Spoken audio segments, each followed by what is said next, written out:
2 நாள் பயணமாக டெல்லி வந்த ரஷ்ய அதிபர் புட்டினுக்கு ஜனாதிபதி மாளிகையில் ராஜாங்க அணிவகுப்பு மரியாதை அளிக்கப்பட்டது. உற்சாக வரவேற்பு அளித்த குடியரசுத் தலைவர் முர்மு பிரதமர் மோடியுடன் புட்டின் குழு புகைப்படம் எடுத்துக்கொண்டார்.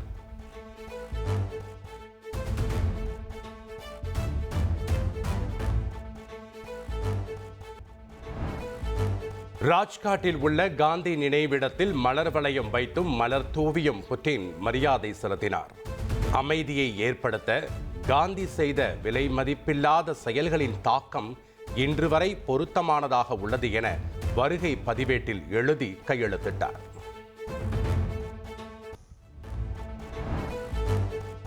டெல்லி ஹைதராபாத் இல்லத்தில் இந்தியா ரஷ்யா இடையேயான 23வது உச்சி மாநாட்டில் பிரதமர் மோடி ரஷ்ய அதிபர் புட்டின் பங்கேற்றனர். பாதுகாப்பு, மருத்துவம், வர்த்தகம், கல்வி, கலாச்சாரம் உள்ளிட்ட துறைகள் தொடர்பாக மோடி புட்டின் முன்னிலையில் 16 ஒப்பந்தங்கள் கையெழுத்தாகின.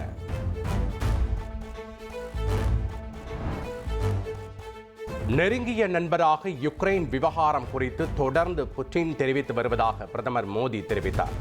உலகில் பல மாற்றங்கள் நிகழ்ந்தாலும் இந்தியா ரஷ்யா உறவு வலுவாக புதிய உச்சத்தை எட்டியுள்ளதாகவும் கூறினார். யுக்ரைன் விவகாரத்தில் இந்தியா நடுநிலை இல்லை என்றும் எப்போதும் அமைதியின் பக்கம் இருப்பதாகவும் பிரதமர் மோடி தெரிவித்தார். யுக்ரைனில் போரை நிறுத்துவது தொடர்பான பேச்சுவார்த்தையை வரவேற்பதாகவும் கூறினார். இந்தியா ரஷ்யா இடையே ஏற்றுமதி வர்த்தகத்தில் புதிய கதவுகள் திறக்கப்பட்டுள்ளது. 2030க்கு முன்பாகவே இந்தியா ரஷ்யா வர்த்தக ஒப்பந்தம் 9 லட்சம் கோடி ரூபாயை எட்டும் என்று பிரதமர் மோடி நம்பிக்கை தெரிவித்தார். வரி சீர்திருத்தம் மூலம் இந்தியாவில் தொழில் தொடங்குவது எளிமையாக்கப்பட்டுள்ளது. யூரோ ஆசியா பொருளாதார ஒன்றியத்துடன் விரைவில் இந்தியா வரியில்லா வர்த்தகம் மேற்கொள்ளும் என்றும் பிரதமர் மோடி கூறினார். ரஷ்ய குடிமக்கள் சுற்றுலா வர 30 நாட்கள் இலவச விசா வழங்கும் திட்டம் விரைவில் அறிமுகப்படுத்தப்படும். புட்டின் முன்னிலையில் புதிய அறிவிப்பை பிரதமர் மோடி வெளியிட்டார்.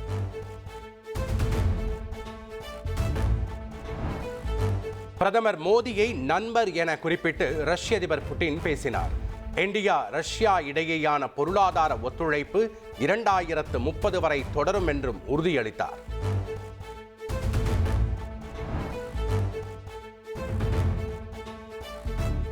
இந்திய ராணுவத்தை வலுப்படுத்த ரஷ்யா தொடர்ந்து உதவி வருவதாக ரஷ்ய அதிபர் புட்டின் தெரிவித்தார். இந்தியாவின் மிகப்பெரிய அணு உலை ரஷ்யா உதவியுடன் கூடங்குளத்தில் கட்டப்பட்டு வருவதாகவும் கூறினார்.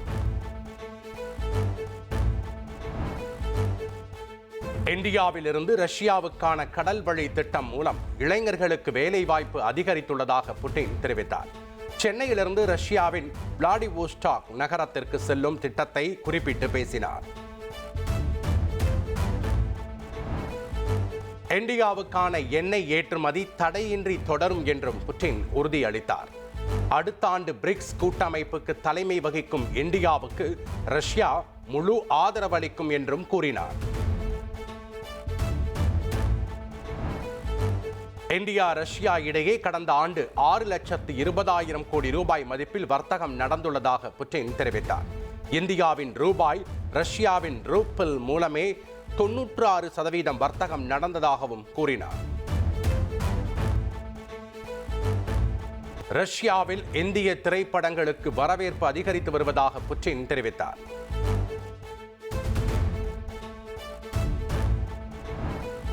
மேக் இன் இந்தியா திட்டம் மூலம் தொழில்நுட்பத்தில் இந்தியா தன்னிறைவு பெற்று வருவதாக புட்டின் புகழாரம் சூட்டினார்.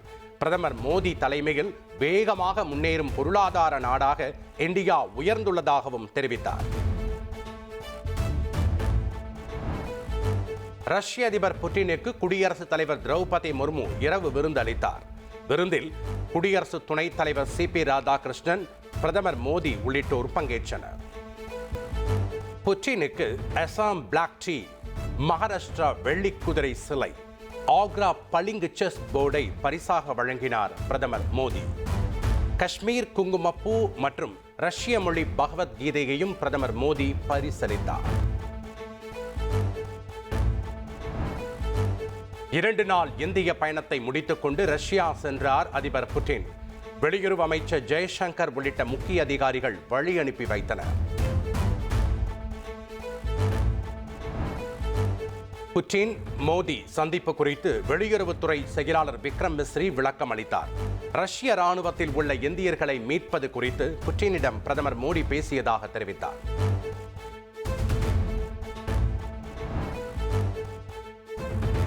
ஐநா பாதுகாப்பு கவுன்சிலின் விரிவாக்கத்திற்கு இந்தியா ரஷ்யா அழைப்பு விடுத்தது. பாதுகாப்பு கவுன்சிலில் இந்தியாவுக்கு நிரந்தர உறுப்பினர் பதவி வழங்கப்பட வேண்டும் என்றும் ரஷ்யா வலியுறுத்தியது. சென்னை, மும்பை, டெல்லி உட்பட நாடு முழுவதும் நேற்று 400க்கும் மேற்பட்ட இண்டிகோ விமானங்கள் ரத்தானது. 4 நாட்களில் 1000க்கும் மேற்பட்ட விமானங்கள் ரத்தான நிலையில் இண்டிகோ அதிகாரிகளிடம் பயணிகள் கடும் வாக்குவாதத்தில் ஈடுபட்டனர்.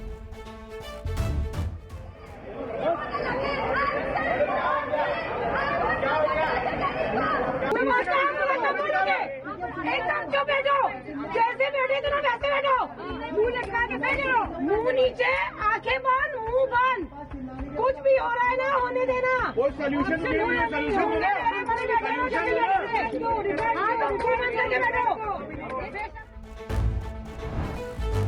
இண்டிகோ விமான சேவைகள் பாதிக்கப்பட்டதால் பல்வேறு விமான நிலையங்களில் இரவு முழுவதும் லக்கேஜுடன் பயணிகள் பரிதவித்தனர்.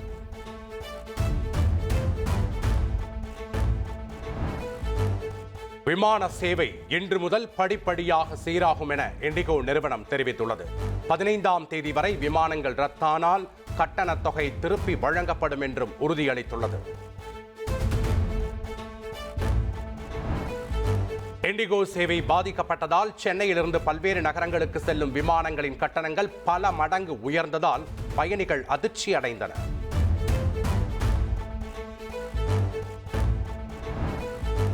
விமானங்கள் ரத்து மற்றும் கால தாமதமாவதற்கு பயணிகளிடம் மன்னிப்பு கேட்பதாக IndiGo CEO Peter Elbers video வெளியிட்டுள்ளார். டிசம்பர் 10 முதல் 15ஆம் தேதிக்குள் நிலைமை சீராகும் என எதிர்பார்ப்பதாகவும் வீடியோ மூலம் விளக்கம் அளித்துள்ளார்.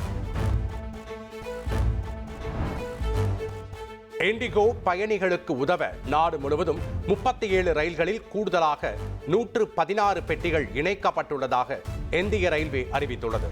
தெற்கு ரயில்வேயில் இயக்கப்படும் 18 ரயில்களில் கூடுதல் பெட்டிகள் இணைக்கப்பட்டுள்ளன.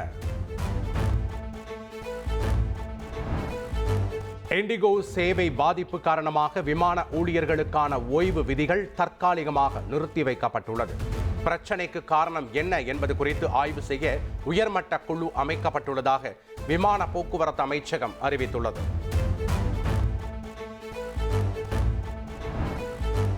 இண்டிகோ பயணிகளுக்கு உதவ 24 மணி நேர கட்டுப்பாட்டு அறை அமைத்துள்ளதாக விமான போக்குவரத்து ஆணையம் தெரிவித்துள்ளது.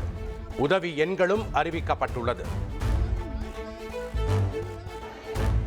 ஃபிஃபா அமைதிக்கான பரிசை அமெரிக்க அதிபர் ட்ரம்ப் பெற்றார்.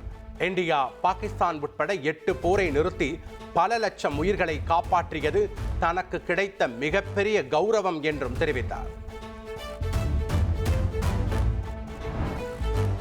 இந்தியா தென்னாப்பிரிக்கா மோதும் ஒருநாள் தொடரின் கடைசி போட்டி விசாகப்பட்டினத்தில் பிற்பகல் 1:30 மணிக்கு தொடங்குகிறது. இரு அணிகளும் தலா ஒரு வெற்றியுடன் சமநிலையில் உள்ளதால் தொடரை வெல்லப்போவது யார் என எதிர்பார்ப்பு எழுந்துள்ளது. வங்கிகளின் குறுகிய கால கடனுக்கான ரெப்போ வட்டி விகிதம் 5.5% 5.25% ரிசர்வ் வங்கி குறைத்துள்ளது. வீடு, வாகன கடன், தனிநபர் கடன் உள்ளிட்டவைகளுக்கு வட்டி விகிதம் மேலும் குறைய வாய்ப்பு ஏற்பட்டுள்ளது. பாபர் மசூதி இடிப்பு தினத்தையொட்டி சென்னையில் ரயில் நிலையங்கள், ராமேஸ்வரம், பாம்பன் பாலம் உள்ளிட்ட பாதுகாப்பு அதிகரிக்கப்பட்டுள்ளது. சுற்றுலா தலங்கள், கோயில்கள், மக்கள் அதிகம் கூடும் இடங்களிலும் பலத்த போலீஸ் பாதுகாப்பு போடப்பட்டுள்ளது. மழை விடுமுறையை ஈடு செய்ய சென்னையில் இன்று பள்ளிகள் செயல்படும். புதன்கிழமை பாட வேளையை பின்பற்றி பள்ளிகள் இயங்கும் என்று மாவட்ட முதன்மை கல்வி அலுவலர் அறிவித்துள்ளார். டிட்வா புயலால் பாதிக்கப்பட்டுள்ள இலங்கைக்கு அரிசி, பால் பவுடர் உள்ளிட்ட அத்தியாவசிய பொருட்களை தமிழக அரசு இன்று அனுப்புகிறது. நிவாரணப் பொருட்கள் அடங்கிய கப்பலை முதலமைச்சர் ஸ்டாலின் கொடியசைத்து அனுப்பி வைக்க உள்ளார். திருப்பரங்குன்றத்தில் தீபம் ஏற்றுவது தொடர்பான உத்தரவுகளை பொதுவெளியில் சமூக ஊடகங்களில் தேவையில்லாமல் விமர்சிப்பதை ஏற்றுக்கொள்ள முடியாது. நீதிமன்ற அலுவலர்கள் நீதிமன்ற அவமதிப்பு நடவடிக்கை எடுக்கும் அளவிற்கு நடந்து கொள்ளக்கூடாது என்றும் மெட்ராஸ் உயர்நீதிமன்ற மதுரை அமர்வு எச்சரிக்கை விடுத்துள்ளது. திருப்பரங்குன்றம் விவகாரம் தொடர்பாக மக்களவையில் திமுக எம்பி டி.ஆர். பாலு, மத்திய அமைச்சர் எல். முருகன் இடையே காரசார விவாதம் நடைபெற்றது. மாநிலங்களவையில் பேச அனுமதிக்கவில்லை என கூறி திமுக கூட்டணி எம்பிக்கள் வெளிநடப்பு செய்தனர். திருப்பரங்குன்றம் மலையில் தீபம் ஏற்றுவது தொடர்பான உத்தரவை ஏன் நடைமுறைப்படுத்தவில்லை என அறிக்கை தாக்கல் செய்ய வேண்டும். தமிழக அரசுக்கு மெட்ராஸ் உயர்நீதிமன்ற மதுரை அமர்வு உத்தரவிட்டுள்ளது.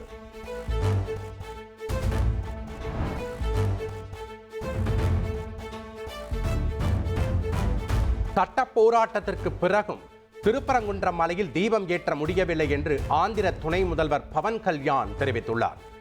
ஒரு புனித நாள் கொண்டாட்டத்தை வேறு நேரத்திற்கு மாற்ற முடியுமா என்றும் அவர் கேள்வி எழுப்பியுள்ளார். ககன்யான் திட்டம் முழு வீச்சில் நடந்து வருவதாக இஸ்ரோ தலைவர் நாராயணன் தெரிவித்துள்ளார். முதல் ஆளில்லா விண்கலத்தை செலுத்தும் தேதியை இன்னும் முடிவு செய்யவில்லை என்றும் அவர் கூறியுள்ளார். தமிழகத்தில் வாக்காளர் பட்டியல் சிறப்பு தீவிர திருத்த பணிகளுக்காக இதுவரை 99.81% கணக்கீட்டு படிவங்கள் வழங்கப்பட்டுள்ளது. 98.23% படிவங்கள் டிஜிட்டல் பதிவேற்றம் செய்யப்பட்டுள்ளதாக தேர்தல் ஆணையம் தெரிவித்துள்ளது. புதுச்சேரியில் வரும் செவ்வாய்க்கிழமை தாவேகா பொதுக்கூட்டம் நடைபெறுவது உறுதி என்று என். ஆனந்த் தெரிவித்தார். தாவேகா தலைவர் விஜய் பங்கேற்க உள்ளதாகவும் முதல்வர் ரங்கசாமியை சந்தித்த பிறகு கூறினார்.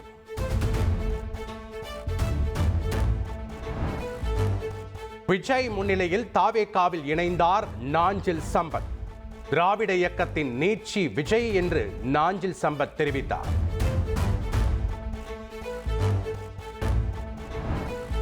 கடன் வழங்கும் நிறுவனங்கள் இணையம் மூலம் பதிவு செய்ய வேண்டும். புதிய விதிகளை தமிழக அரசு வெளியிட்டது.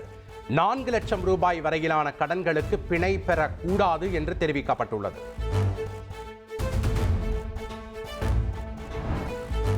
வனவிலங்குகளின் பிரேத பரிசோதனையை முழுவதும் வீடியோ பதிவு செய்ய வேண்டும்.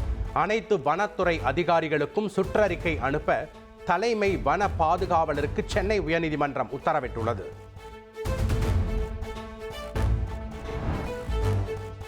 கேரள மாநிலம் கொல்லத்தில் புதிதாக கட்டப்பட்டு வரும் தேசிய நெடுஞ்சாலை பாலத்தில் திடீரென மண் சரிவு ஏற்பட்டது. சர்வீஸ் சாலையில் சென்ற வாகனங்கள் விரிசலில் சிக்கியதால் பரபரப்பு ஏற்பட்டது. നാട് നശിപ്പിച്ച്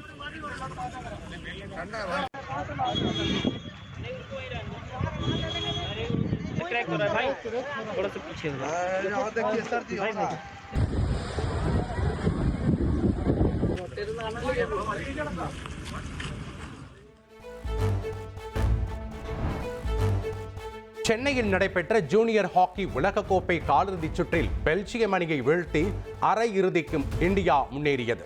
சுட் அவுட் முறையில் 4-3 என்ற கோல் கணக்கில் இந்திய அணி த்ரில் வெற்றி பெற்றது.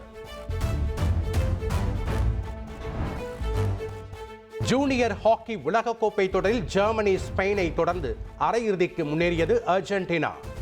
நெதர்லாந்து அணியை 1-0 என்ற கோல் கணக்கில் அர்ஜென்டினா வீழ்த்தியது.